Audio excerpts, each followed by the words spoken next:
Hey guys, welcome back to our channel. இன்னைக்கு நம்ம ஊதா சீரிஸ் எபிசோட் 6 பார்க்க போறோம். எபிசோடோட ஸ்டார்டிங்ல நிரன் வந்துட்டு அந்த மிரர் ரூம் இருக்கு இல்லையா, அங்க வந்துட்டு மாட்டிட்டு இருக்கான். அப்ப அந்த பிளேஸ்ல குயிராங் வந்துட்டு மெட்டல் ரூபத்துல வந்து நிக்குது. அவன் அது வந்துட்டு நிரன் கிட்ட என்னடா அசையாம நின்னுட்டு இருக்க, பேட்டல் ரவுண்ட்ல எல்லாருமே அவங்களுடைய எதிரியோட மோசமான நிலைமையில நின்னுதான் ஆகணும். அதே நேரத்துல அந்த மங்கி டீமன் வந்துட்டு பீட்டை வந்துட்டு அடிச்சிட்டு இருக்கு. அதே நேரத்துல டாங் வந்துட்டு அவனுடைய ஃபார்ச்சூன் டெய்லர் உருவத்துல அவனை பார்த்துட்டு நீ வந்து அப்படின்னு சொல்லிட்டு இருக்கான். இப்ப நான் என்னங்கிறது முக்கியம் இல்ல, நீ யாருங்கிறது தான் முக்கியம். நீ இந்த டோரை கிராஸ் பண்ணி போனோம்னா அதுக்கு நீ வந்துட்டு உன்னுடைய திறமைய என்கிட்ட காட்டிதான் ஆகணும். அதுக்கு டாங் வந்துட்டு இப்போ எனக்கு அதுக்கான நேரம் எல்லாம் இல்லை அப்படின்னு சொல்றான். அப்படி அவன் வந்துட்டு போயிடுறான். அதே நேரத்துல ஜியாவை காட்டுறாங்க. ட்ரிங்க்ஸ் பண்ணிக்கிட்ட அந்த ட்ரம் சவுண்டை வச்சு போயிட்டு இருக்கான். அவன் குடிக்க அந்த பாட்டில் வந்துட்டு ஃபுல் ஆயிட்டே போகுது. பட் அவன் வந்துட்டு அதை அப்சர்வ் பண்ணாம அப்படியே ட்ரிங்க்ஸ் பண்ணிட்டே போயிட்டு இருக்கான். அப்புறம் ஃபெய்ய வந்துட்டு அங்க எல்லாரும் திட்டிட்டு இருக்காங்க. அதே நேரத்துல அந்த 3 ஃப்ரெண்ட்ஸ் இருப்பாங்க இல்லையா, அந்த பிளேஸ்ல பீட்டோடைய உருவத்துல அந்த குயிராங் தானே இருந்துச்சு. நம்ம இந்த ஃபாகை தாண்டி வெளியே போனோம்னா ஒருத்தரை பலி கொடுத்துதான் ஆகணும். அப்படியே அவன் வந்துட்டு அவன் கிட்ட இருக்கிற கத்தியை காட்டுறான்.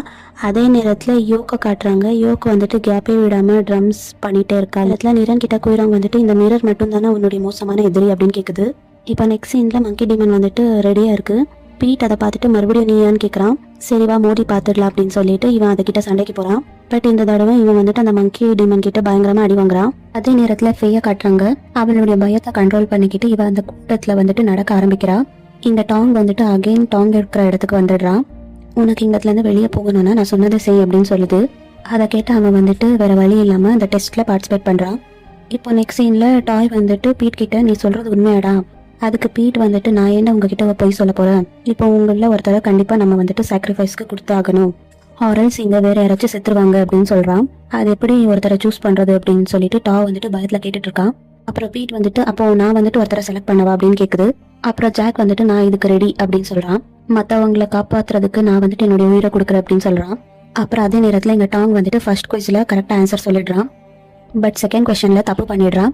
அப்புறம் ஆப்போசிட்ல இருக்கிற டாங் வந்துட்டு நீ கரெக்டா புக்கை பார்த்துட்டு படிக்க மாட்டியா அப்படின்னு சொல்லிட்டு அப்புறம் எதுக்குடா உனக்கு கண் அப்படின்னு சொல்லிட்டு அவன் வந்துட்டு ஒரு பொம்மை கண்ணை குத்திடுறான். பட் அது வந்துட்டு டாங்குக்கு அஃபெக்ட் ஆகுது. அப்புறம் மறுபடியும் தேர்ட் கொஸ்டினுக்கும் அவன் வந்துட்டு தப்பா ஆன்சர் பண்ணிடுறான். அப்புறம் ஆப்போசிட்ல இருக்கிற டாங் வந்துட்டு அந்த பொம்மையோட காலை குத்திடுறான். அப்புறம் உண்மையான டாங் வந்துட்டு வழியில கத்திட்டு இருக்கான். இவன் வந்துட்டு அவனுக்கு லாஸ்ட் சான்ஸ் தர அப்படின்னு சொல்லிட்டு பேட்டில் ஃபீல்ட்ல இருந்து நீங்க எல்லாம் உயிரோட கிளம்பி போவீங்களா இல்லையான்னு கரெக்டா கணிச்சு சொல்லு அப்படின்னு சொல்றது. அது என்ன ஆன்சர் வந்தாலும் நான் வந்துட்டு அதை கரெக்டா நிறைவேற்றி வைக்கிறேன் அப்படின்னு சொல்லுது. நெக்ஸ்ட் சீன்ல ஜியா வந்துட்டு அதிகமா குடிச்சிட்டு அப்படியே விழுந்துடுறான். அப்புறம் அங்க நிறைய ஆவிங்க அவனுடைய கையை பிடிச்சி அவனை எந்திரிக்க விடாம பண்ணுதுங்க. அண்ட் அதுக்கப்புறம் ஜியா வந்துட்டு அவனுடைய வாழ்க்கையை எப்படி அவன் வந்துட்டு வேஸ்ட் பண்ணிருக்கா அப்படின்னு சொல்லிட்டு ரியலைஸ் பண்றான். நெக்ஸ்ட் சீன்ல ஃபே வந்துட்டு அந்த கூட்டத்துக்கு நடுவுல போயிட்டு இருக்கா. அப்போ சில பழைய மெமரிஸ் எல்லாம் வந்துட்டு இருக்கு. லைக் சிரா, அதுக்கப்புறம் அவனுடைய மாஸ்டர்ஸ் வந்துட்டு நீங்க வந்துட்டு எங்களுடைய மானத்தை வாங்கிட்ட, நீ எல்லாம் வேஸ்ட் அப்படின்னு சொல்லிட்டு இருக்கிற மாதிரி. அண்ட் யோக்குமே கேப்பே விடாம ட்ரம்ஸ் அப்ளை பண்ணிட்டு இருக்கா. அதே நேரத்துல டாங் வந்துட்டு 3 காயின்ஸை வச்சுக்கிட்டு ஃபியூச்சரை கணிச்சு பார்த்துட்டு இருக்கா. இப்போ ஒரு சின்ன பிளாஷ்பேக் காட்டுறாங்க. அதுல யோக் வந்துட்டு டாங் கிட்ட என்ன காட்டுது அப்படின்னு கேக்குறா. அப்புறம் டாங் வந்துட்டு அந்த டயக்ராமை ஃபுல்லா கம்ப்ளீட் பண்ணிட்டு நம்மளால ஜெயிக்க முடியாது அப்படின்னு சொல்றான். அதை கேட்ட யோக் வந்துட்டு பட் நீ சொல்றதுதான் கரெக்டா இருக்காது அப்படின்னு சொல்றா. அதை கேட்டதுமே பீட்டோடைய ஃப்ரெண்ட்ஸ் எல்லாம் சிரிக்கிறாங்க. இப்போ கட் பண்ண டாங் வந்துட்டு அதை யோசிச்சு பார்த்துட்டு இருக்கா. ஆப்போசிட்ல இருக்கிற டாங் வந்துட்டு என்னடா யோசிச்சு பார்த்துட்டு இருக்க, சீக்கிரமா முடி அப்படின்னு சொல்லிட்டு இருக்கா. அப்படி இல்லைன்னா கண்டிப்பா உனக்கு பதிலா நானே ஒரு முடிவு எடுத்துருவேன் அப்படின்னு சொல்லிட்டு பயப்படுத்துது. அண்ட் அதே நேரத்துல பீட் வந்துட்டு கஷ்டப்பட்டுட்டு சண்டை போட்டுட்டு இருக்கா. பட் இப்போ அந்த மங்கி டீமன் வந்துட்டு ரொம்பவே ஸ்ட்ராங்கா இருக்கு. ஆனா பீட் தான் வந்துட்டு இப்போ ரொம்பவே அடி வாங்கிட்டு இருக்கா. அப்புறம் பீட்னால அந்த மங்கி டீமனை ஒரு அடி கூட அடிக்க முடியல. அப்புறம் நெக்ஸ்ட் சீன்ல யோக் வந்துட்டு ட்ரம்ஸ் அடிச்சுட்டே இருக்கால, அதனால அந்த ஸ்டிக்ஸுமே உடஞ்சு போயிடுது. அவ கையெல்லாம் காயமா இருக்கு. இப்போ கட் பண்ணா இங்க குயிராங் நிரன் கிட்ட ட்ரம் சவுண்டுமே ஸ்டாப் ஆயிடுச்சு. அண்ட் என்னுடைய ஃப்ரெண்ட்ஸ் எல்லாருமே தோத்து போயிட்டாங்க. பட் நீ மட்டும் தான் இன்னுமே சண்டை போடாம இருக்கு அப்படின்னு சொல்லா. இது வந்துட்டு நிரனை சண்டை போட வைக்கிறதுக்காக ட்ரிகர் பண்ணிட்டு இருக்கு. இப்போ இன்னொரு சின்ன பிளாஷ்பேக்கை காட்டுறாங்க. அண்ட் நிரன் வந்துட்டு மத்தவங்க கிட்ட அங்க என்ன நடக்கும்ங்கிறத சொல்ல முடியாது, அங்க வந்துட்டு நம்மளுடைய உயிருக்கு கூட ஆபத்து வரலாம். சோ உங்க யாருக்காச்சும் இதுல விருப்பம் இல்லைன்னா நீங்க தாராளமா எந்திரிச்சு போகலாம் அப்படின்னு சொல்றான். பட் அப்படி பண்ணா அந்த டீமன் வின் பண்ணிடுமே அப்படின்னு சொல்லிட்டு டாங் சொல்றான். கட் பண்ணா இப்போ நிரன் வந்துட்டு பிரசன்ட்ல நாங்க கண்டிப்பா வின் பண்ணுவோம் அப்படின்னு சொல்றான். அதுக்கு குயிராங் வந்துட்டு உன்னால ஒரு அடி முன்னாடி இடத்துக்கு வைக்க கூட தைரியம் இல்ல, அப்போ நீ எப்படி இங்க இருந்து வெளியே போறதுக்கு வழியை கண்டுபிடிப்ப அப்படின்னு சொல்லுது. அதை கேட்ட நிரன் வந்துட்டு நான் இங்கத்துல இருந்து எஸ்கேப் ஆக வரல, உன்னை சீல் பண்றதுக்காக தான் வந்தேன். அண்ட் இவ்வளவு நேரமா எங்களுடைய ஃப்ரெண்ட்ஸ் வந்துட்டு ஒண்ணு சேர்றதுக்காக மட்டும்தான் வெயிட் பண்ணிட்டு இருந்தேன். இப்போ ஜாக் வந்துட்டு அந்த பொய்யான பீட் இருக்காலே அவன் கிட்ட இருந்து கத்திய வாங்கி அவன் வந்துட்டு அந்த பீட்டையே கத்தியால குத்திடுறான். அவன் அப்படி செய்யறதுனால கத்தியுமே அங்க இருந்து மறைஞ்சு போயிடுது. அப்புறம் அவன் வந்துட்டு எங்களை பார்த்தா உனக்கு என்ன முட்டாள் மாதிரி தெரிஞ்சுதா? அப்புறம் யோக்குமே அந்த பிளேஸ்ல இருந்து எந்திரிச்சு நின்னுட்டு ஸ்டிக் இல்லைன்னா என்ன, அதுதான் கை இருக்கு அப்படின்னு நினைச்சு அவ வந்துட்டு அந்த ட்ரம்ஸை கையாலேயே ப்ளே பண்ண ஆரம்பிக்கிறா. அப்புறம் டாங்க காட்டுறாங்க. டாங் வந்துட்டு 2 காயினை வச்சுக்கிட்டு எங்களுக்கு நிறைய கஷ்டம் வரும், பட் ஆனா இதுல நாங்க தான் ஜெயிப்போம் அப்படின்னு சொல்றான். ஆப்போசிட்ல இருக்கிற டாங் வந்துட்டு நீ இன்னும் அந்த கடைசி காயினை பார்க்கவே இல்லையே, தென் எப்படி நீ வந்துட்டு ஜெயிப்பேன்னு சொல்லலாம் அப்படின்னு சொல்றா.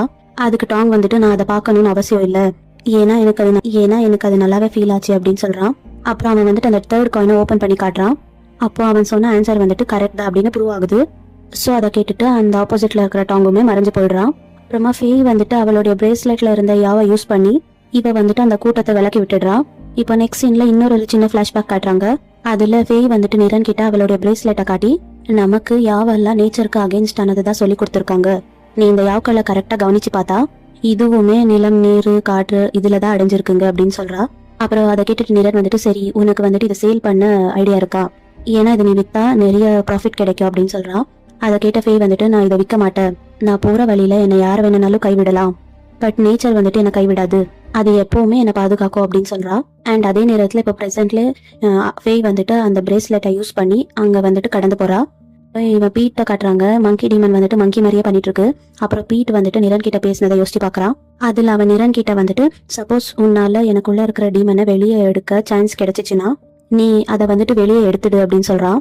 அதுக்கு நிரன் பட் அது வந்துட்டு இப்போ உன்னுடைய கண்ட்ரோல்ல தானே இருக்கு, நீ எதுக்காக இப்படி சொல்றன்னு கேக்குறான். அதுக்கு பீட் என்ன சொல்றான்னா எப்படி பார்த்தாலும் அது ஒரு டீமன் தானே. அதை கேட்ட நிரன் வந்துட்டு இது நீ வந்துட்டு உனக்கு இருக்கிற சாபமா பார்க்காத, அந்த டீமன் உனக்குள்ள எப்படி வந்தது அப்படின்லாம் முக்கியம் இல்ல, பட் உன்னுடைய பேரண்ட்ஸ் உனக்கு ஹெல்ப் பண்ணாத இப்படி எல்லாம் பண்ணிருக்காங்க, சோ இதை வந்துட்டு நீ உனக்கான ஒரு வரமா நினைச்சுக்கோ அப்படின்னு சொல்றான். இப்போ பீட் வந்துட்டு பிரசன்ட்ல அந்த மங்கி டீமன் என்னென்னலாம் ஆக்ஷன் பண்ணுதோ அதே மாதிரி அவனும் பண்றான். அப்புறம் அகைன் இவங்களுக்குள்ள சண்டை ஸ்டார்ட் ஆகுது. இப்போ பீட் வந்துட்டு நார்மலா சண்டை போடாம அந்த மங்கி டீமன் ஸ்டைல்லயே அதுகிட்ட சண்டை போட்டு ஜெயிச்சிடுறான். அண்ட் அந்த மங்கி டீமன் மறைஞ்சு போயிடுது. அப்போ இவன் வாங்கினால அடிங்க அதுவுமே மறைஞ்சு போயிடுது. அதே நேரத்துல இந்த டாங் வந்துட்டு அவனுடைய டிராயிங்க ஃபுல்லா கம்ப்ளீட் பண்ணிடுறான். அப்போ அவனுக்கு ஏற்பட்டுச்சுல காயங்க அதுவுமே மறைஞ்சு போயிடுது. அப்புறமா மறுபடியும் ஒரு சின்ன பிளாஷ்பேக் காட்டுறாங்க. அதுல சியாவை வந்துட்டு டாங் கிட்ட டே நான் ஒரு சின்ன அட்வைஸ் கொடுக்குறேன், நீ கேட்டுக்கோ, நீ இப்படி ஃபியூச்சர்ல கணிக்கிறப்ப நீ வெறும் புக்ஸ்ல இருக்கிறத பார்த்து மட்டும் பண்ணக்கூடாது, உன் மனசுல என்ன இருக்கோ அதுல என்ன தோணுதோ அதை செய்யணும், பிகாஸ் 7 வந்துட்டு உன்கிட்ட இது மூலியமா தான் பேசும் அப்படின்னு சொல்றான். அண்ட் இப்போ பிரசன்ட்ல டாங்குமே அதை யோசிச்சு பார்த்துட்டு இப்போ அந்த பிளேஸ்ல இருந்து எந்திரிச்சு போறான். அப்புறம் இப்போ ஜியாவை காட்டுறாங்க. அவன் வந்துட்டு என்ன பண்றான்னா இதை பத்தி யோசிக்காம அவன் கையில புடிச்சிட்டு இருந்தால அந்த பாட்டில் அந்த கையை வந்துட்டு கத்தியால குத்திடுறான். அப்புறம் உடனே அந்த ஆவிங்களும் அவனை விட்டு போயிடுதுங்க. அப்புறமா எல்லாருமே அவங்க கேக்குறாங்கல்ல அந்த ட்ரம் சவுண்டை வச்சு அந்த பிளேஸ்க்கு வந்துடுறாங்க. அப்படியே எல்லாருமே ஒண்ணு சேர்ந்துடுறாங்க. அப்புறம் கடைசியில பீட் வந்துட்டு அந்த பிளேஸ்க்கு ஓடி வரான். வந்துட்டு நிரன் இன்னுமா வரல அப்படின்னு கேக்குறான். அதே நேரத்துல இப்போ குயிரோன் நிரன் கிட்ட நீ காலத்துக்கும் இங்கே மாட்டிக்கிறதுக்காக பிளான் பண்ற அப்படின்னு கேக்குது. இப்போ ஜியாவை வந்துட்டு சொல்றா இதுக்கு மேல நம்மளால இங்கே வெயிட் பண்ண முடியாது, இந்த ரிச்சுவலை கண்டிப்பா கண்டினியூ பண்ணி தான் ஆகணும் அப்படின்னு சொல்றான். இப்போ ஒரு சின்ன பிளாஷ்பேக் காட்டுறாங்க. அதுல பீட் நிரன் கிட்ட எனக்கு பயமா இருக்கு, சப்போஸ் அந்த டீமன் அகைன் என்ன கண்ட்ரோல் எடுத்துச்சுன்னா என்கிட்ட இருக்கிற எல்லாமே போயிடுச்சுன்னா என்ன பண்றது அப்படின்னு கேக்குறான். அதை கேட்ட நிரன் வந்துட்டு நான் உன் கூட தானே இருக்கேன், சோ அந்த மாதிரி கண்டிப்பா நடக்காது அப்படின்னு சொல்றான். அதோட நான் எப்பவுமே உன்னை விட்டு போக மாட்டேன் அப்படின்னு சொல்றான். அப்புறம் பீட் வந்துட்டு இப்போ அதை பத்தி நினைச்சு பாக்குறான்.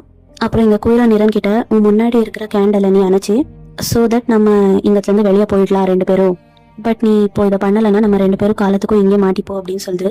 அப்புறம் நிரன் வந்துட்டு அவன் கையில த்ரெட் இருக்கும் இல்லையா அது வந்துட்டு தெரியுது அவனுக்கு.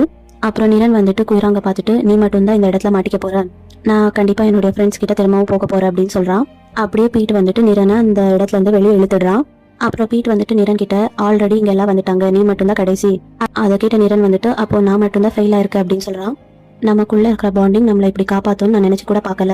அப்புறம் நீ வந்துட்டு உன்னுடைய பவர்ஸை யூஸ் பண்றதுக்கு சீக்கிரமாவே கத்துக்கிட்டடா அப்படின்னு சொல்றான்.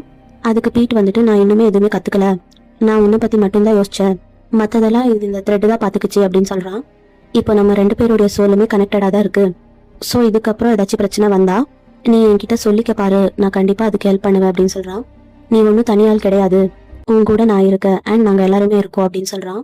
இப்போ இவங்க எல்லாருமே அந்த ஃபாகை விட்டு வெளியே வந்துடுறாங்க. அப்புறமா இவங்க வந்துட்டு உடனே அந்த குயிரவங்க சீல் பண்ணணும்ல அந்த வேலையை ஸ்டார்ட் பண்றாங்க. இப்போ அந்த விஷயம் அங்க லிபாவுக்கு ஃபீல் ஆகுது. சோ இவன் உடனே யார் என்ன பண்றாங்க அப்படின்னு பாக்குறதுக்கு இவன் வந்துட்டு ஒரு காக்காவை அங்கத்துல இருந்து அனுப்பி விடுறான். தென் இவன் வந்துட்டு அந்த காக்காவுடைய விஷன் மூலியமா இவன் அந்த இடத்துக்கு வந்து உங்களுக்கு என்ன வேணும்னாலும் நான் தரேன், 10 மில்லியன் ஓகேவா அப்படின்னு கேக்குறான். அதுக்கு பீட் வந்துட்டு லிபாவ் கிட்ட நான் எது கேட்டாலும் நீ தருவியா, அப்ப ஃபேய் வந்துட்டு நீ அவன் கிட்ட எல்லாம் பேசாத அப்படின்னு பீட் கிட்ட சொல்றா. பீட் அதை கேட்காம லிபாவ் கிட்ட எனக்கு என்னுடைய தங்கச்சியோட லைஃப் ஸ்பிரிட் மறுபடியும் வேணும் அப்படின்னு கேக்குறான்.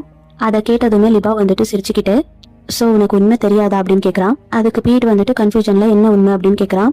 அப்போ லிபா வந்துட்டு இப்போ நீங்க பண்ணிட்டு இருக்க ரிச்சுவல்னால குயிராங்கோடைய சேர்த்து மற்ற லைஃப் ஸ்பிரிட்ஸ் எல்லாமே சீல் ஆயிடும். ஸோ உன்னால இதுக்கப்புறம் உன்னுடைய தங்கச்சியை காப்பாற்ற முடியாது. இவங்க எல்லாரும் சேர்ந்து உன்னை ஏமாத்திட்டு இருக்காங்க அப்படின்னு சொல்றா. அப்போ ஜியாவ் வந்துட்டு ஒரு கத்தியால அந்த காக்காவை வந்துட்டு சவச்சிடுறான். அப்புறம் பீட் வந்துட்டு நிரன் கிட்ட அவன் என்ன சொல்றான் அப்படின்னு கேட்கறான். பட் யாருமே அவன் கேட்கற கேள்விக்கு ஆன்சர் கொடுக்க மாட்டேங்கிறாங்க. ஸோ பீட்டுமே அந்த செயினை ரிமூவ் பண்ணிட்டு நிரன் கிட்ட போறான். ஃபேயும் ஜியாவும் அவனை ஸ்டாப் பண்றாங்க. அப்போ அவனுடைய ஃப்ரெண்ட்ஸ் 3 பேரும் அவனை பிடிச்சிக்கிறாங்க. அப்புறமா நிரனுமே ஃபுல்லா அந்த குயிராங்க சீல் பண்ணிடுறான். அப்புறமா பீட் வந்துட்டு நிரன் கிட்ட அவனுடைய சட்டையை பிடிச்சிக்கிட்டு நீ என்கிட்ட போய் சொன்னியாடா அப்படின்னு கேட்கறான். இல்ல அந்த லிபாவ் தானே போய் சொன்னா, என் தங்கச்சி சேஃபா தானே இருக்கா அப்படின்னு கேட்கறான். பட் நிரன் வந்துட்டு அதுக்கு எதுவுமே ஆன்சர் கொடுக்க மாட்டேங்கிறான். அப்புறம் பீட் வந்துட்டு நிரன் கிட்ட பதில் சொல்லுடா அப்படின்னு சொல்லிட்டு கோபப்படுறான். அதுக்கு ஃபேய் வந்துட்டு நம்மளால உன்னுடைய தங்கச்சியை காப்பாற்ற முடியாம போயிருக்கலாம், பட் நம்ம மத்த எல்லாரையும் காப்பாத்திருக்கோம் அப்படின்னு சொல்றா. பீட் அதை கேட்டுட்டு எனக்கு அதை பத்தியெல்லாம் கவலை இல்லை அப்படின்னு சொல்லி கத்துறான். அப்புறம் பீட் வந்துட்டு நிரன் கிட்ட நீ என்கிட்ட போய் சொன்னியாடா அப்படின்னு அழுதுட்டே கேட்கறான். அவன் வந்துட்டு அப்படியே நிரனை பிடிச்சி அடிக்க போயிடுறான். அப்புறமா அவன் வந்துட்டு அவன் அங்கேயே விட்டுட்டு அவன் அழ ஆரம்பிச்சிடுறான் போயிட்டு. அப்புறமா அவனுடைய ஃப்ரெண்ட்ஸ் வந்துட்டு அவனை சமாதானம் பண்ண கிட்ட போறாங்க. ஆனா பீட் வந்துட்டு யாரும் என்ன தொடாதீங்க அப்படின்னு சொல்லிட்டு அவங்க எல்லாரையும் தள்ளி வச்சிடுறான். அப்புறமா பீட் வந்துட்டு அழுதுட்டு இருக்கால, அதை தாங்க முடியாம நிரன் என்ன பண்றானா அந்த சீல் பண்ண பாட்டை உடைச்சிடுறான். அதனால இப்ப பிளாய் வந்துட்டு கண் முழிச்சிடுறான். அப்புறம் ஃபேய் வந்துட்டு என்னடா பண்ணி வச்சிருக்க அப்படின்னு சொல்லிட்டு நிரனை திட்டுறா. அண்ட் அதுக்கு எதுவுமே சொல்லாம நிரன் வந்துட்டு அங்கத்துல இருந்து போயிடுறான். அப்புறம் ஜியா வந்துட்டு பீட் கிட்ட அவன் உன்கிட்ட போய் சொல்லலடா, அவன் எங்க கிட்டதான் போய் சொல்லிட்டு இருக்கா அப்படின்னு சொல்றான். இப்போ உன்னுடைய தங்கச்சி கண் முழிச்சிருப்பா, போய் பாரு அப்படின்னு சொல்றான். ஸோ பீட் வந்துட்டு உடனே அவனுடைய தங்கச்சியை பார்க்க ஹாஸ்பிட்டலுக்கு வந்துடுறான். அதுக்கப்புறமா பீட் வந்துட்டு ஜியா கிட்ட என்ன நடந்துச்சு அப்படின்னு பேச வந்திருக்கான். அந்த டீமனை சீல் பண்ண கொஞ்ச நேரத்துக்கு அதோடைய பவர்ஸ் வந்துட்டு கம்மியா இருக்கும். ஸோ நிரன் வந்துட்டு அந்த பாட்டை உடைச்ச டைம்ல குயிரான் வந்துட்டு பிடிச்சி வச்சிருந்த லைஃப் ஸ்பிரிட்ஸ் எல்லாமே பறந்துட்டு இருக்கும். பட் இப்போவுமே அந்த குயிரான் வந்துட்டு வெளியே தான் சுத்திட்டு இருக்கு. அண்ட் இப்போ இருக்கிறத விட இன்னுமே ரொம்ப ஸ்ட்ராங்கா மாறும் அப்படின்னு சொல்றான். அதை கேட்ட மாதிரியே ப்ரொடெஸ்டுமே எல்லையே மீறி போகுது. யாராலையுமே அதை வந்துட்டு கண்ட்ரோல் பண்ணவே முடியல. இப்போ நெக்ஸ்ட் சீன்ல ஃபேய் வந்துட்டு நிரன் கிட்ட நீ என்ன பண்ணி வச்சிருக்கன்னு தெரியுதா, நீ யோசிச்சு பாரு அப்படின்னு சொல்றா. அதுக்கு நிரன் வந்துட்டு நமக்கு கண்டிப்பா இன்னொரு வாய்ப்பு கிடைக்கும், அப்போ இதை வந்துட்டு சீல் பண்ணிடலாம் அப்படின்னு சொல்றா. அதுக்கு ஃபேய் வந்துட்டு நீ அந்த சான்ஸ் வரும்னு நினைக்கிறியா, அது வரைக்கும் அந்த லிபா வந்துட்டு சும்மா இருப்பானா. அப்புறம் நெக்ஸ்ட் சீன்ல நிரன் வந்துட்டு வெளியே நடந்து போயிட்டு இருக்கான். அப்போ அவனுக்கு ஆப்போசிட்ல பீட் வந்து நிக்கிறான். அப்புறம் நிரன் வந்துட்டு உன்னுடைய தங்கச்சி எப்படி இருக்கா அப்படின்னு கேட்கறான். அப்புறம் பீட் வந்துட்டு அவன் நாளைக்கு டிஸ்சார்ஜ் ஆயிடுவா அப்படின்னு சொல்றான். அப்புறம் பீட் வந்துட்டு நிரனை போய் ஹக் பண்ணிக்கிட்டு நீ சோகமா இருப்பேன்னு எனக்கு தெரியும், பட் நீ என்னுடைய தங்கச்சியை காப்பாத்து கொடுத்ததுக்கு தேங்க்ஸ்டா அப்படின்னு சொல்றான். இதுக்கப்புறம் நீ என்ன கேட்டாலும் நான் அதை செய்யறேன், என் உயிரை கேட்டாலும் நான் தருவேன் அப்படின்னு சொல்றான். நீ என்ன முழுசா நம்பலாண்டா அப்படின்னு சொல்லிட்டு இருக்கான். அதே நேரத்துல இந்த லிபா வந்துட்டு நிரனை டார்கெட் பண்ணி ஒரு ரிச்சுவல் பண்ணிட்டு இருக்கான். அதாவது அந்த நிரன் வந்துட்டு குயிராங்குடைய பாட்டை உடைக்கிறப்போ அதுல வந்துட்டு அடிபட்டு நிரனுடைய பிளட் வந்துட்டு அதுல ஒட்டிட்டு இருக்கும். அதை வந்துட்டு லிபாவை எப்படியோ கண்டுபிடிச்சி இப்போ நிரனுடைய லைஃப் ஸ்பிரிட்டை அதை வச்சு அவன் வந்துட்டு அந்த ரிச்சுவலை பண்ணிட்டு இருக்கான். அதே நேரத்துல இங்க நிரன் வந்துட்டு பீட் ஹக் பண்ணிட்டு இருக்கால, அவனுமே ஹக் பண்ணிக்க கையை தூக்குறான். அப்புறம் அவனுக்கு லிபாவ் பண்ணிட்டு இருக்கிற விஷயம் வந்துட்டு ஃபீல் ஆகுது. அண்ட் அதுக்கப்புறமா லிபாவ் வந்துட்டு அந்த த்ரெட்டை கட் பண்ணிடுறான். இங்க நிரனுடைய லைஃப் ஸ்பிரிட் வந்துட்டு அவனை விட்டு போயிடுது. இப்போ நெக்ஸ்ட் சீன்ல நிரன் வந்துட்டு ஹாஸ்பிட்டல்ல இருக்கான். பீட் வந்துட்டு அவனை பார்த்துக்கிட்டே நான் அவனை கண்டிப்பா காப்பாற்ற வேண்டாம் அப்படின்னு சொல்லிட்டு இருக்கான். இப்போ டாங் வந்துட்டு பீட் கிட்ட டாக்டர்ஸ் எல்லா டெஸ்ட்டுமே எடுத்து பார்த்துட்டாங்க, எல்லாமே நார்மலா தான் இருக்கு அப்படின்னு சொல்றான். அப்புறம் எதுக்காக அவன் என்னுடைய தங்கச்சி இருந்தாலும் அதே மாதிரி நிலைமையில இருக்கு அப்படின்னு பீட் கேட்கறான். அதுக்கு டாங் வந்துட்டு ஹியூமனுடைய சோல் 2 பிரிஞ்சிருக்கும், அதுல ஃபர்ஸ்ட் தான் லைஃப் ஸ்பிரிட், அது வந்துட்டு அவங்க ப்ரெசென்ட் பண்ணும், அதுக்கப்புறமா தான் உன்னுடைய பர்சனாலிட்டி, உன்னுடைய கோர், அதுக்கப்புறம் உன்னுடைய இன்டெலிஜென்ட்டை வந்துட்டு ரிப்ரசென்ட் பண்ணும். அண்ட் எல்லாத்த விட முக்கியமா அதுதான் பாடி மூவ்மெண்ட்ஸை கண்ட்ரோல் பண்ணும். தென் பொதுவா யாவ் அண்ட் இங் வந்துட்டு ஒன்னாதான் இருக்கும். அண்ட் கண்டிப்பா இப்போ நிரன் கிட்ட அவன் கிட்ட இங் மட்டும் தான் இருக்கும் அப்படின்னு சொல்றான். இப்போ பீட் வந்துட்டு என்ன கேட்கறான்னா என் தங்கச்சி வந்துட்டு மறுபடியும் வந்தா இல்ல, ஸோ நிரன்னாலேயே மறுபடியும் வர முடியும் தானே அப்படின்னு கேட்கறான். அதை நம்ம அப்படி கம்பேர் பண்ண முடியாது, ஏன்னா உன்னுடைய தங்கச்சியோட லைஃப் ஸ்பிரிட் வந்துட்டு குயிராங் கிட்ட இருந்துச்சு. ஆனா நிரனுக்கு வந்துட்டு அப்படி கிடையாது, அவனுக்கு வந்துட்டு லைஃப் ஸ்பிரிட்டை கட் பண்ற ரிச்சுவல் பண்ணிருக்காங்க. ஸோ இப்போ அவனுடைய லைஃப் ஸ்பிரிட் வந்துட்டு வேற ஒரு உலகத்துல சுத்திட்டு இருக்கும் அப்படின்னு சொல்றான். அப்படின்னு ஜியாவை சொல்றான். அதுக்கு யோக் வந்துட்டு அப்போ அவனை திரும்ப வர வைக்க முடியும் எந்த ரிச்சுவலும் இல்லையா அப்படின்னு கேட்கறான். அதுக்கு ஜியா வந்துட்டு இந்த உலகம் ரொம்பவே பெருசு, ஸோ நம்ம இப்போ அவனை கூப்பிட்டாலும் அவனுக்கு கேட்குமா நமக்கு தெரியாது. அதுக்கு பீட் வந்துட்டு அப்போ இதுக்கு வேற வழியே இல்லையா அப்படின்னு கேட்கறான். அதுக்கு ஜியா சொல்றா இதுக்கு வந்துட்டு வழி உங்ககிட்ட தான் இருக்கு, இப்போ நிரனை உன்னால மட்டும்தான் காப்பாற்ற முடியும், உங்களுக்குள்ள இருக்குல்ல ஒரு கனெக்ஷன், அதை வச்சு நம்ம வந்துட்டு ட்ராக் பண்ண முடியும் அப்படின்னு சொல்றான். அதுக்கு டாங் வந்துட்டு அப்போ பீட்டுமே அந்த உலகத்துக்குள்ள போகணுமே, அது இன்னுமே டேஞ்சர் ஆச்சே. அதை கேட்ட ஜியா வந்துட்டு பீட் கிட்ட அதனால தாண்டா நான் உன்ன கேட்கறேன், நீ இதுல ரிஸ்க் எடுக்க ரெடியா இருக்கியா அப்படின்னு கேட்கறான். பீட் அதுக்கு யோசிக்காம உடனே ஓகே அப்படின்னு சொல்லிடுறான். அதை கேட்ட டாங் வந்துட்டு என்னடா பேசிட்டு இருக்க நீ, அது வந்துட்டு உன்னுடைய உயிருக்கு ரொம்ப ஆபத்தானது அப்படின்னு சொல்றான். அதுக்கு பீட் என்ன சொல்றான்னா நிரன் என்னுடைய தங்கச்சியை காப்பாத்திருக்கான், ஸோ நான் இப்போ அவனை காப்பாத்துறதுக்காக என்ன வேணாலும் பண்ணுவேன் அப்படின்னு சொல்கிறான். இப்போ ஒரு சின்ன ஃப்ளாஷ்பேக் காட்டுறாங்க. அதில் இவங்க 2 பேரும் ரெஸ்டாரண்ட்டில் சாப்பிட்டுட்டு இருக்காங்க. அப்போ நிரன் பீட் கிட்ட எனக்கு அந்த சோல் பைண்டிங் ரிச்சுவல் பற்றி நல்லாவே தெரியும், அப்படி இருந்துமே நான் அதை பண்ணேன், பட் நான் உன்னை அப்படியே விட்டுருக்கணும்னு நீ நினைக்கிறியா அப்படின்னு கேட்குறான். ஆனால் பீட் வந்துட்டு நிரன் புலம்பிட்டு இருக்கிறது அவ்வளோவா சீரியஸாக எடுத்துக்க மாட்டேங்கிறான். அப்போ நிரன் வந்துட்டு இதெல்லாம் உன்னால தான், நீ தான் என்னை இப்படி மாத்திட்ட அப்படின்னு சொல்கிறான். அதை பீட் கேட்டுட்டு இப்போ ஏன்டா நீ என் மேலே பழிய போடுற அப்படின்னு கேட்குறான். அப்போ நிரன் என்ன சொல்கிறான்னா, நம்ம மட்டும் ஃப்ரெண்ட்ஸாக இல்லாமல் இருந்திருந்தா நான் கண்டிப்பாக உன்னை நினச்சி இவ்வளோ கவலைப்பட்டிருக்க மாட்டேன் அப்படின்னு சொல்கிறான். அப்போ பீட் என்ன சொல்கிறேன்னா, இப்போ என்ன சொல்கிறேன், நான் என்ன உன்னுடைய ஹார்ட்குள்ளே ஃபீலிங்ஸை கொண்டு வந்துட்டேன் அப்படின்னு கேட்குறான். அதை கேட்டு நிரன் வந்துட்டு ஷாக் ஆகிட்டு என்னடா பேசுற நீ அப்படின்னு கேட்குறான். அதுக்கு பீட் வந்துட்டு நீ இதுக்கு முன்னாடி எல்லாம் கல்லஞ்சக்காரனாக இருந்த, பட் நீ வந்துட்டு இப்போலாம் அந்த மாதிரி இல்லை, நீ உன்னுடைய ஃப்ரெண்ட்ஸ் கிட்ட கேரிங்காக நடந்துக்கிற அப்படின்னு சொல்கிறான். இதுக்கெல்லாம் நான் தான் காரணம் அப்படின்னு பெருமையாக சொல்லிட்டு இருக்கான். அதை கிட்ட நிரன் வந்துட்டு நீ இதெல்லாம் நினச்சி ரொம்பவே பெருமைப்பட்டுக்காது அப்படின்னு சொல்கிறான். அதுக்கு பீட் என்ன சொல்கிறேன்னா, ஃபர்ஸ்ட் ஆஃப் ஆல் நீ ஒரு கல்லஞ்சக்காரனே கிடையாது, நீ வந்துட்டு சும்மா ஆக்ட் தான் பண்ணுற, உனக்குள்ள பாசம் இருக்குது, ஆனால் நீ வெளியே ரூடாக நடந்துக்கிற, பட் ஆனால் டைம் போக போக உனக்குள்ளேயும் பாசம் இருக்கிறது தெரியும். ஸோ அதை கேட்டது நிரன் வந்துட்டு நான் அப்படியெல்லாம் கிடையாது அப்படின்னு சொல்கிறான். அதை கேட்ட பீட்டுமே அவனுக்கு வந்துட்டு எதை சொல்லி வெறுப்பேற்றிட்டு இருக்கான். இப்படியே அவங்க 2 பேரும் சிரிச்சு பேசிக்கிட்டு ஜாலியாக இருக்காங்க. இதோட இந்த எபிசோட் முடியுது. இந்த வீடியோ உங்களுக்கு பிடிச்சிருந்தா லைக் பண்ணுங்க. அடுத்து என்ன நடக்க போகுதுன்னு தெரிஞ்சுக்க நம்ம சேனலை சப்ஸ்கிரைப் பண்ணிக்கோங்க.